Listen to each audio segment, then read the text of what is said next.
Kuala Lumpur, bandar terbesar di Malaysia, ialah salah sebuah ibu negara yang pesat berkembang di Asia Tenggara.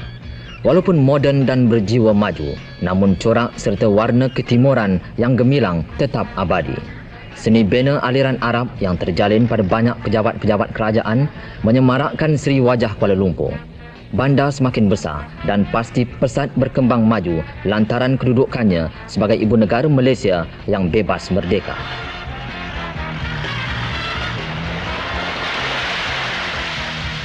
Sejak negara merdeka pada tahun 1957, Kuala Lumpur telah melalui banyak perubahan.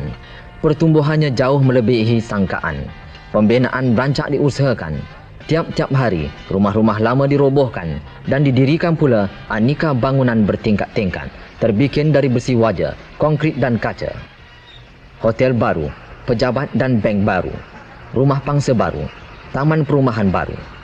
Kuala Lumpur memancarkan keyakinan segar sambil berkembang subur